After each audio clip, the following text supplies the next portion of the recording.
Hey basketball guys, we have news. Let's go to more news from the Golden State Warriors, but before that, don't forget to subscribe to the channel and leave your like.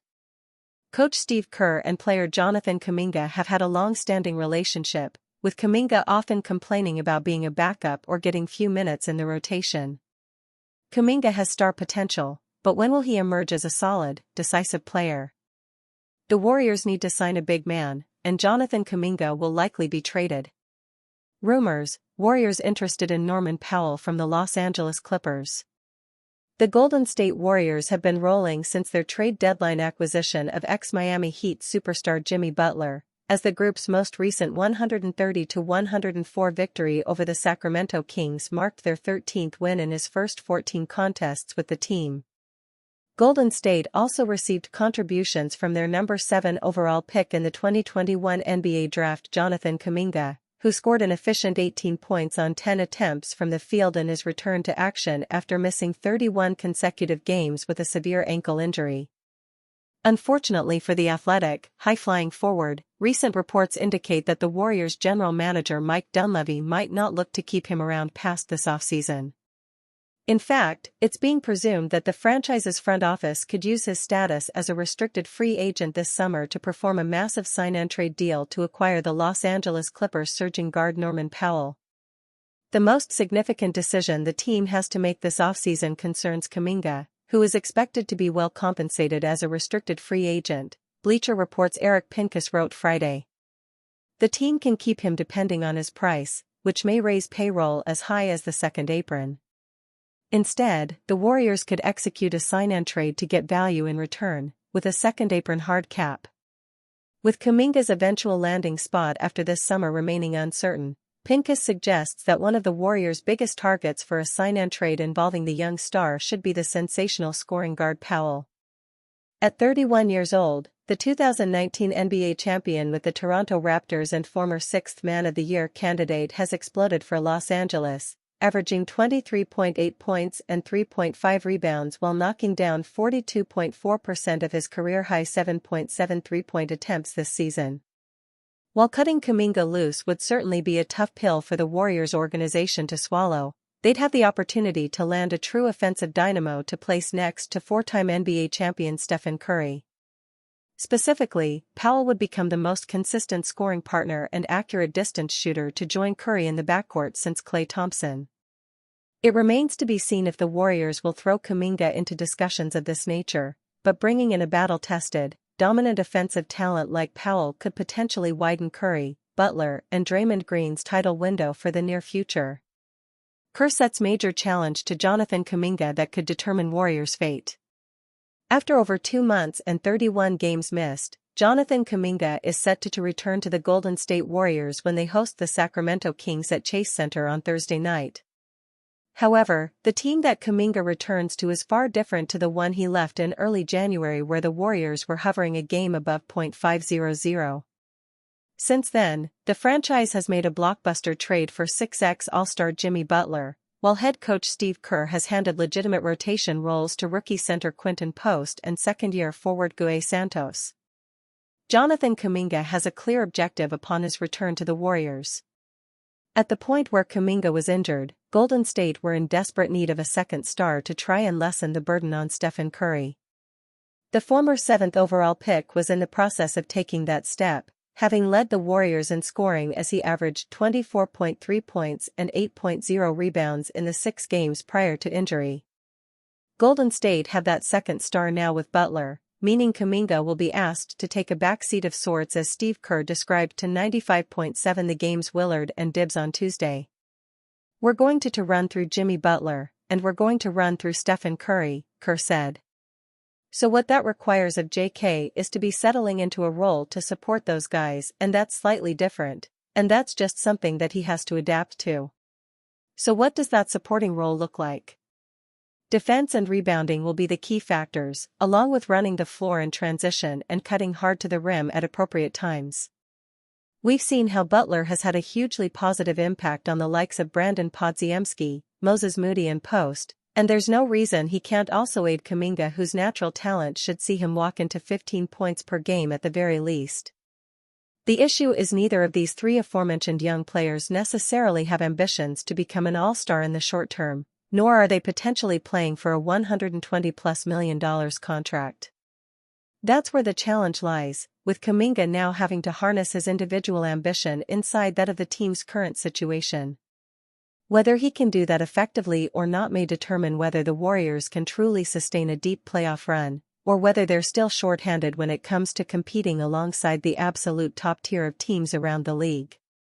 Jonathan Kuminga's return has quietly coincided with Warriors losing intriguing forward. Jonathan Kuminga is set to make his return to the Golden State Warriors on Thursday night against the Sacramento Kings, having missed the last 31 games due to a severe ankle sprain suffered on January 4. But while Kuminga will be active to face the Kings, there's another former top 10 pick who won't be. After 8 games with the Warriors over recent weeks, Kevin Knox's second 10-day deal officially expired following Monday's win over the Portland Trail Blazers.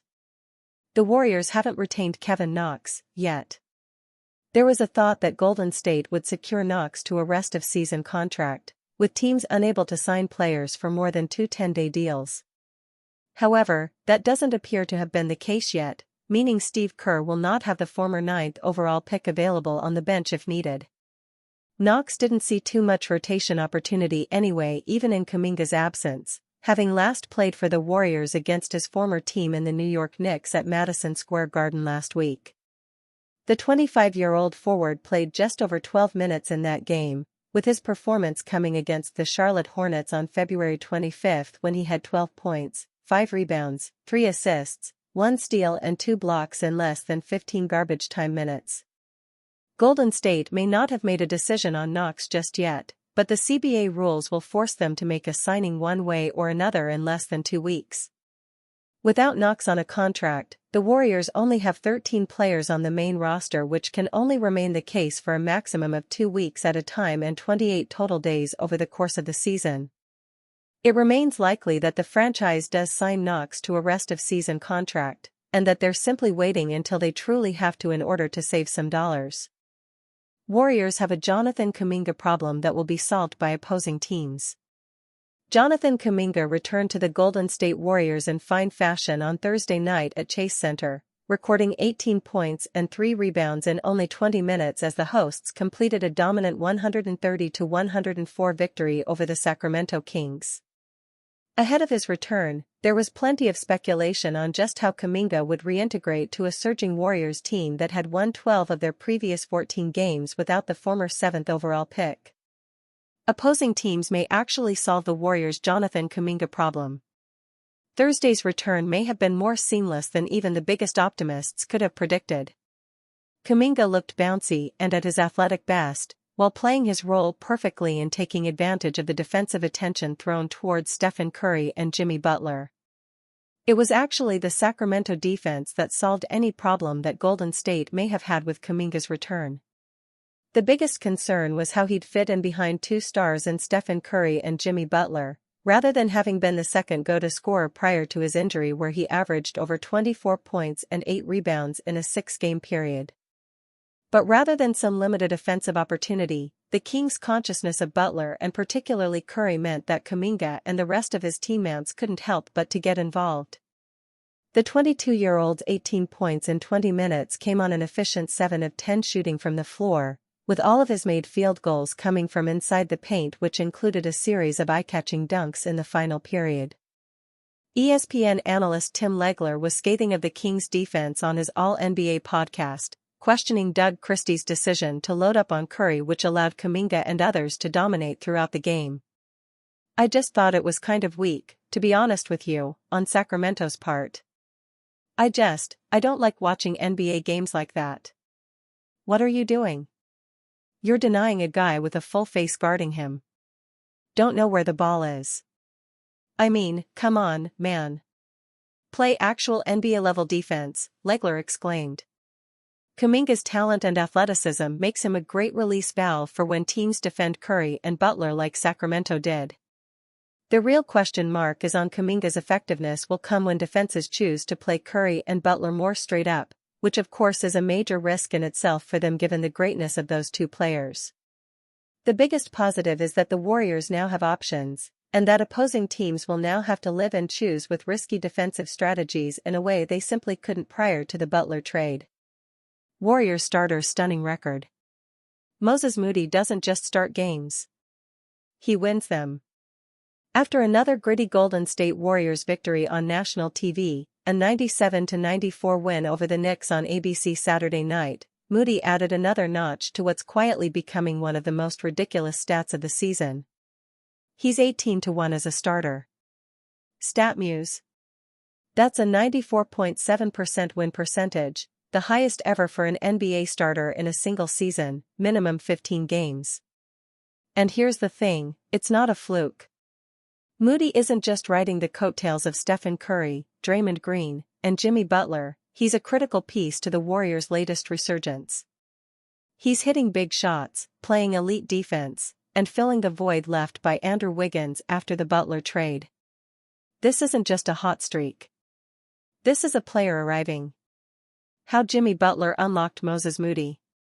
The Warriors' turnaround since acquiring Butler has been borderline ridiculous.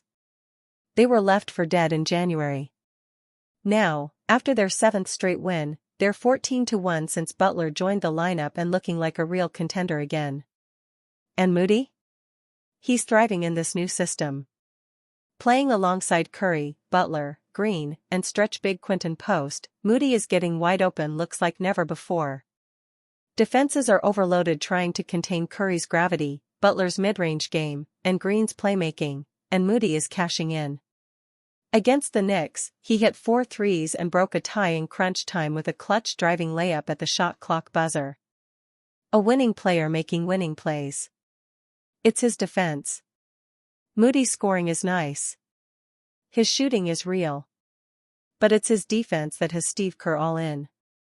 He's really taken on the role of guarding the opponent's best player or point guard, Kerr said after the game.